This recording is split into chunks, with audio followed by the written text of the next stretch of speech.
मैं सहरा बांध के आऊँगा, मेरा वादा है। मैं तेरी मांग सजाऊँगा, मेरा वादा है। मैं सहरा बांध के आऊँगा, मेरा वादा है। नमस्ते, नमस्कार, जय हिंद, भारत माता की जय। मैं सत्यम ठाकुर स्वागत करता हूँ आप लोगों को दरोगा अड्डा पे। और एंशिएंट हिस्ट्री का सेशन को हम फिर से लेकर आए हैं आपके सामने। ऋग वैदिक काल या पूर्व वैदिक काल का सेकेंड पार्ट, जो कि ये पार्ट ख़त्म हो जाएगा। ऋग वैदिक काल या पूर्व वैदिक काल, हमने बताया था वैदिक काल दो भागों में विभाजित है। ऋग वैदिक काल या पूर्व वैदिक काल एक ही चीज़ को बोलते हैं, एक ही समय को बोलते हैं। दूसरा है उत्तर वैदिक काल, तो सबका समय अलग अलग निर्धारित है। ऋग वैदिक काल या पूर्व वैदिक काल का समय 1500 से 1000 BC माना जाता है, और उत्तर वैदिक काल का समय 1000 से 600 BC माना जाता है। इसको याद रखेंगे। पिछले वीडियो में मैंने आपको बताया था, सबसे पहला बात, आप लोग लाइक करना भूल जाते हैं, तो लाइक, शेयर, सब्सक्राइब, कमेंट कीजिएगा, तो हमको पता चलेगा कि ठीक है, अगर लोग देख रहे हैं तो उनको कैसा लगा। तो ये हम ज़रूर देखना चाहेंगे, और फीडबैक हमको चाहिए। बस हम आपसे कुछ नहीं मांग रहे हैं, हमको सिर्फ फीडबैक चाहिए, ठीक है। और साथ ही साथ आपको यह बताते चले, BPSC PT, Bihar SI, UPSI, central वाला SSC या बिहार वाला SSC या बिहार सचिवालय हो, चाहे SSC GD हो, रेलवे हो, कोई भी एग्ज़ाम जिसमें ऑब्जेक्टिव GK प्रश्न पूछा जाता है, वो हमारे सेशन से आपको प्रश्न देखने को मिलेंगे। आप कंटिन्यू देखें इस वीडियो को, ताकि आपका इस सेशन से बाहर, आपको अगर प्रैक्टिस करते हैं, अगर आप एक आध बुक को और साथ में रखें GK के लिए, जिसमें कि सबसे इम्पोर्टेंट घटना चक्र को हम मानते हैं, और काफ़ी यूज़फुल बुक है वो। और साथ ही साथ इस वीडियो को देखते रहें, ताकि आपका कहीं से रिजल्ट छूटने का ना, मतलब कि कोई ये नहीं है कि आपका रिजल्ट छूट जाए, ठीक है। तो चलिए प्रारंभ करते हैं। पिछले वीडियो में मैंने बताया था पूर्व वैदिक काल और ऋग वैदिक काल के बारे में, उसका राजनीतिक जीवन और उसका सामाजिक जीवन के बारे में मैंने विस्तृत चर्चा किया था। इस वीडियो में हम आपको बताएंगे कि किस प्रकार उसका आर्थिक जीवन था और धार्मिक जीवन क्या था उस समय, ऋग वैदिक काल या पूर्व वैदिक काल का, जिसका समय 1500 से 1000 BC माना जाता है, ठीक है। चलिए प्रारंभ करते हैं, देखते हैं पहले इसका आर्थिक जीवन क्या था, ठीक है। आर्थिक जीवन क्या था उसके बारे में। तो सबसे पहले देखा जाता है कि आर्थिक जीवन में पशुपालन मुख्य रूप से था। पशुपालन ही था, क्योंकि उस समय कृषि का कोई उपाय नहीं था, कृषि का कोई साधन ही नहीं था, कि कृषि से लोग उतना परिचित नहीं थे लेकिन बहुत कम थे। जो मुख्य रूप से जौ जो है और यही सब कुछ उगाते थे, उतना कृषि के बारे में लोग नहीं जानते थे। तो पशुपालन उस समय मुख्य था, मुख्य आधार पशुपालन था, इनकम का, आमदनी का, ठीक है। और आपको कह दें कि अधन्या शब्द का प्रयोग किया गया है पूर्व वैदिक काल में, मतलब कि गाय। अधन्या शब्द किसके लिए किया गया था? गाय के लिए, मतलब वध नहीं करने योग्य, गाय को वध नहीं किया जा सकता है। इस शब्द को लेकर, इस बारे में अधन्या शब्द का प्रयोग किया गया है। किसके लिए? ऋग्वेद में इसमें पूर्व वैदिक काल में। और ऋग्वेद में अधन्या शब्द का 176 बार ये मिलता है, प्रयोग देखने को मिलता है, ठीक है। तो कितना बार? ऋग्वेद में 176 बार। अब देख ले, सबसे प्रमुख अगर हम बात कर ले पशु का, तो उसमें गाय और दूसरा घोड़ा है। गाय तो इंपॉर्टेंट था, प्रिय पशु था पूर्व वैदिक काल में, ठीक है।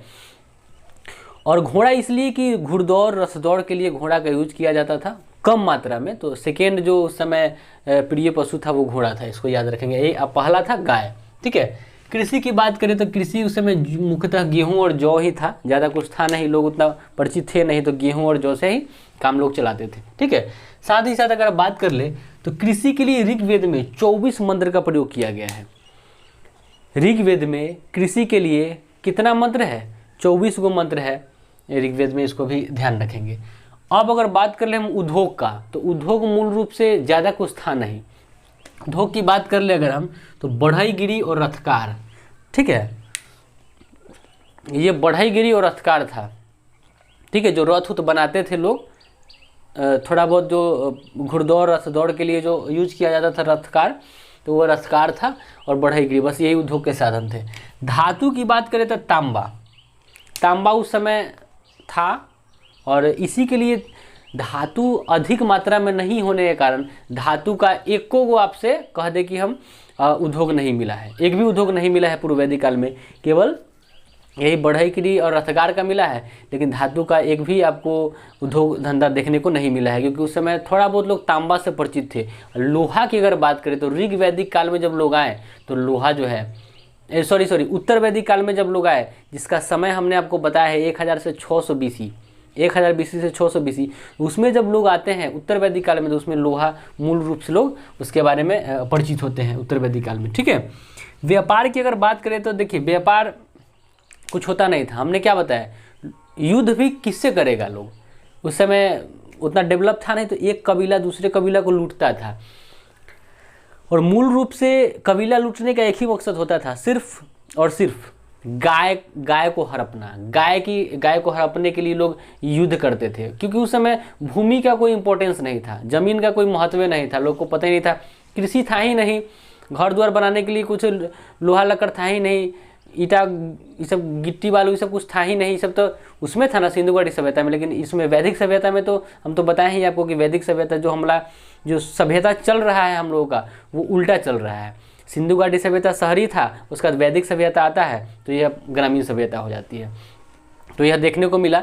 तो कहीं ना कहीं गायों को लेकर युद्ध का वो बनता है, ठीक है, और उसी के लिए तो अगर हम व्यापार की बात करें तो व्यापार के लिए भी एक कबीला से दूसरे कबीला में लोग जाते थे, व्यापार करते थे। उस समय पैसा उसा था नहीं, कुछ हो सिक्का उक्का कुछ नहीं था, मुद्रा का कोई उपाय भी नहीं था, ठीक है। तो लोग वस्तु विनिमय प्रणाली था उस समय, लोग एक दूसरे से एक वस्तु देते थे, दूसरा वस्तु को लेते थे, तो ऐसा स्थिति था। तो विदेशी तो ये हो गया, कबीला से कबीला होता था। विदेशी व्यापार देखने को नहीं मिलता है कहीं से नहीं, मुद्रा भी नहीं था, इसको भी याद रखेंगे, वस्तु विनिमय प्रणाली था, ये तो हम बता ही दिए। साथ ही अब देखते हैं धार्मिक जीवन, लोगों का धार्मिक जीवन क्या था उस समय।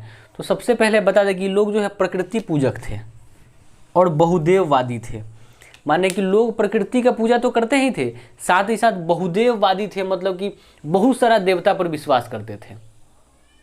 अभी भी है, अभी भी बहुदेववादी है हम लोग, बहुत सारा देवता, और साथ ही साथ अलग अलग धर्म के लोग हैं, सभी लोग का अलग अलग अपना धर्म मानते हैं और अलग अलग देवताओं को पूजते हैं, ठीक है। तो प्रकृति पूजक के साथ साथ लोग बहुदेववादी भी थे, इसको भी याद रखेंगे। साथ ही साथ 33 देवता का प्रमाण मिलता है उस समय, 33 देवी देवता का, देवी और देवता दोनों का प्रमाण उस समय देखने को मिलता है, जिसमें कि कुछ इंपॉर्टेंट है जो एग्जाम में आपके पूछे जाते हैं, उसके बारे में हम आपको बताएंगे। देखिए जैसे अंतरिक्ष के देवता में कौन कौन थे, इंद्र थे, मरुत थे, रुद्र और वायु। अंतरिक्ष के देवता में याद रखेंगे, अंतरिक्ष के देवता इंद्र, मरुत, रुद्र और वायु। पृथ्वी के देवता की अगर हम बात करें तो अग्नि, पृथ्वी, सोम, बृहस्पति। पृथ्वी के देवता अग्नि, पृथ्वी, सोम और बृहस्पति, ये सभी पृथ्वी के देवता थे, इसको याद रखेंगे। अब आते हैं आकाश के देवता। आकाश के देवता में सूर्य, वरुण, उषा, सविता, विष्णु, ये लोग आते थे। आकाश के देवता में सूर्य, वरुण, उषा, सविता और विष्णु। सूर्य, वरुण, उषा, सविता और विष्णु, ये लोग आकाश के देवता थे। लेकिन यह सबसे अधिक जो है भगवान की सूची अगर बात करें कि कोना भगवान का जो कैटेगरी था, सभी लोगों का कैटेगरी होता था उस समय, तो किस कैटेगरी में भगवान का सबसे ज़्यादा उदाहरण देखने को मिलता है और सबसे अधिक सूची है, तो वह है आकाश का देवता। इसमें सबसे अधिक सूची देखने को मिलता है आकाश के देवता में, ठीक है, जिसमें कि सूर्य, वरुण, उषा, सविता और विष्णु मूल रूप से है। साथ ही साथ अगर हम इंद्र की बात करें, अब हम आते हैं प्रत्येक भगवान के बारे में चर्चा करेंगे, कौन भगवान कौन काम करते थे, ठीक है। पहले तो कैटेगरी देख लिए, कौन भगवान कौन काम करते थे उनके बारे में देखते हैं। इंद्र भगवान क्या करते थे, देखिए ये सबसे प्रमुख थे, इंद्र भगवान सबसे प्रमुख थे। इनका काम था पुरंदर का किला तोड़ने, मतलब कि पुरंदर का काम था। इंद्र भगवान को पुरंदर कहा जाता था, मतलब किला तोड़ते थे। सीआईडी में देखते हैं, क्या नाम है उसका, मुटका पूरा क्या नाम है उसका, जब जाता है सीआईडी में तो कहाँ से उसको गेटे तोड़ता है, सिर्फ केमाड़ी तोड़ता है, ठीक है। शिवा के क्या नाम है याद नहीं आ रहा है, तो वो गेट तोड़ने का काम करते थे, तो वही किला तोड़ते थे इंद्र देवता, ठीक है, ये किला तोड़ते थे। चलिए ऋग्वेद में इंद्र देवता के लिए 250 श्लोक है। ऋग्वेद में इंद्र भगवान के लिए कई गो श्लोक, 250 श्लोक है, याद रखेंगे। चलिए अब आते हैं अग्नि भगवान। देखिए ये क्या करते हैं, इनका देखिए, मध्यस्थ का देवता था, मध्यस्थ के देवता थे। इनका कहना था कि भाई हम इंसान और भगवान दोनों के बीच में रहेंगे हम, माने भगवान का समाध, इंसान, भगवान का जो भी कहना होता था, जो भी बात होता था वो इंसान को पहुंचाते थे, इंसान का बात भगवान को पहुंचाते थे। इनका यही काम था। तो लोग कहता था कि अग्नि के समक्ष कुछ हो रखिएगा अग्नि में, तो ले जाके भगवान को दी आएंगे वहाँ पर, है ना। भगवान वहाँ बैठल रहते कि अग्नि लेके आएगा तब हम लेंगे, है ना।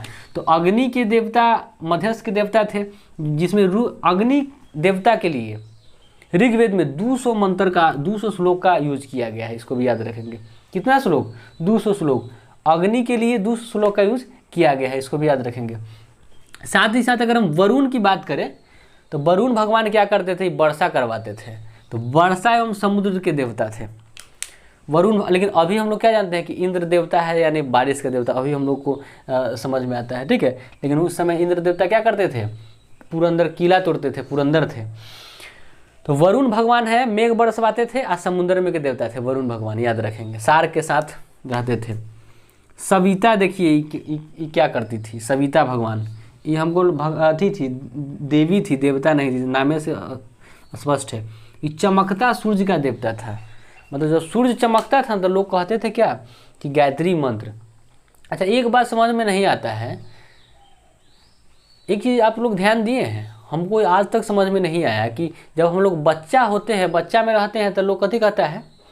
लोग कहता है कि चंदा मामा चंदा मामा चंदा मामा। हम लोग को बच्चा में थे तो लोग कहता था कि चंदा मामा गुड़ के पुआ पकावे, गुड़ के ऐसे कुछ कहता था, है ना। तो चंदा मामा जब हम लोग बच्चा रहते हैं तो मामा रहते हैं, और जब सियान हो जाते हैं, जब बड़ा हो जाते हैं तो वही मामा ही चांद सी जैसी दुल्हन, मतलब कि लड़की कब बन जाते हैं समझ में नहीं आता है।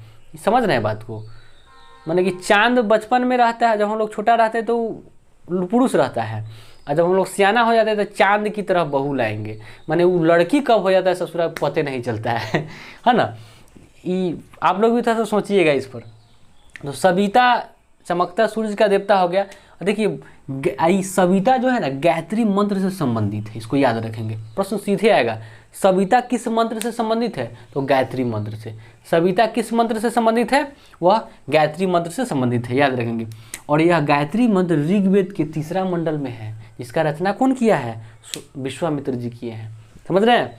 तो ऋग्वेद के 3रे मंडल में गायत्री मंत्र, और गायत्री मंत्र से संबंधित कौन भगवान है? तो सविता भगवान, ठीक है। चलिए ऋग्वेद के 3रे मंडल में है। अब आते हैं मित्र भगवान। ये मित्र क्या करते हैं? सो देखिए, ये उगते सूर्य का देवता है, चमकता सूर्य का देवता सविता, चमकता सूर्य का देवता सविता, उगता सूर्य का देवता की अगर बात करें तो वो मित्र हो जाते हैं। क्लियर? अब आइए Ashwin, bowler, Indian bowler, spinner है। तो अश्विन क्या करता है? सो देखिए, ये चिकित्सा, ये डॉक्टर वाला देवता है, ये डॉक्टर जी थे उस समय अश्विन, ठीक है। तो अश्विन जो है वो डॉक्टर थे, इसको हमेशा याद रखेंगे। और साथ ही साथ अगर पूषण की बात कर ले तो पूषण जो थे ना वो पशु और औषधि देवता थे। ये पशु जो भी होते थे वो और औषधि के देवता थे पूषण। लेकिन बाद में चल के जब अभी तो ये ऋग्वैदिक काल चल रहा है, जिसको पूर्व वैदिक काल भी कहते हैं, लेकिन बाद में चल के उत्तर वैदिक काल में ये पूषण भगवान जो है ये शूद्रों का देवता बन जाते हैं, ठीक है, इसको याद रखेंगे। तो अभी पूर्व वैदिक काल में पूषण कौन भगवान रहते हैं? किस चीज़ के देवता रहते हैं? पशु और चिकित्सक, औषधि का देवता। लेकिन उत्तर वैदिक काल में जैसे ही जाएंगे तो यह शूद्रों का देवता बन जाते हैं, इसको भी याद रखेंगे।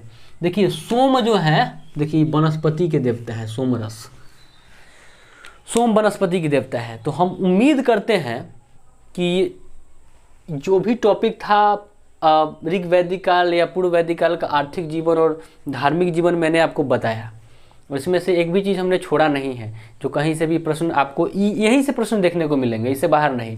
साथ ही साथ नेक्स्ट टॉपिक मेरा उत्तर वैदिक काल में, जस्ट अभी शाम में अभी ये वीडियो अपलोड होगा, और सुबह में हम उत्तर वैदिक काल का जो फर्स्ट वीडियो वो हम अपलोड करेंगे, ठीक है। तो आप लोग वीडियो को लाइक शेयर सब्सक्राइब करें और ज़रूर बताएं, और घर में सेफ रहें, पढ़ाई में रेगुलर रहें। रेगुलर नहीं रहेंगे तो दिक्कत हो जाएगा। एक टॉपर और एक जनरल स्टूडेंट में यही फ़र्क होता है। टॉपर स्टूडेंट हमेशा रेगुलर होता है, कम में पढ़ता है लेकिन रोज़ पढ़ता है। ठीक है, तो चलिए ज़्यादा बात नहीं, धन्यवाद, सेफ रहें।